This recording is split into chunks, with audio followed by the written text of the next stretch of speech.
guys, may ano, merong hindi makita. Ayun oh, malayo. Yacht. Yacht. Ayun. Ayan, ang layo kasi.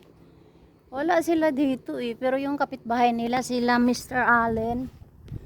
Sa Allen, wala kaya dyan? Wala yata ang tao dyan eh.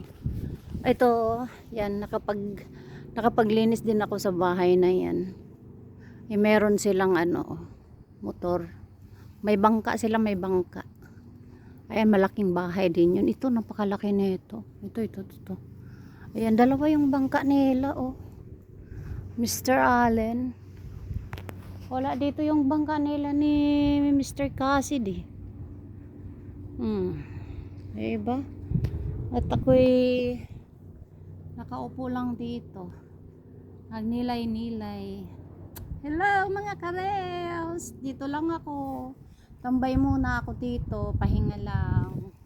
Diba? Pahinga lang muna. Papahangin. Mag-ano ng simoy ng dagat. Ang sarap magtambay dito. Pero pag nandito, yung boss ko, hindi ako nagtatambay dito eh. Nahihiya ako. Pero payag sila na mamingwit ako dito.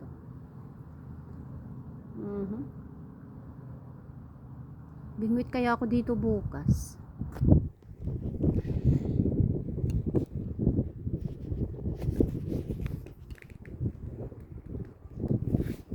Lakad tayo, lakad. Malalim na kaya to dito.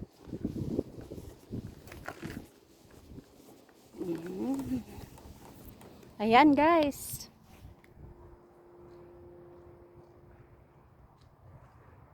Ang ganda ng paligid. My God. May kulay green doon na bahay. Ang laki rin. May tao doon sa isang bahay kubo. Naglalaro yung mga bata. Ako, pag nahulog ang cellphone ko, ayan, ang paligid. Ang ganda doon sa tapat din. Talagang mayayaman nakatira dito. Yan o. Ayan, doon. O, diba? Ayan. Okay. Pang-uwi na.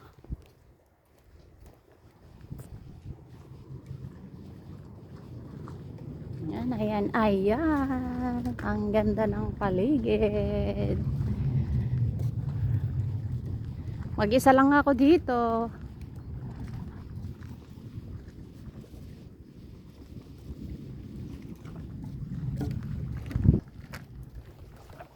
Pahinga lang. Ang lambot ng ano dito. Ang kapal siguro nitong damo na.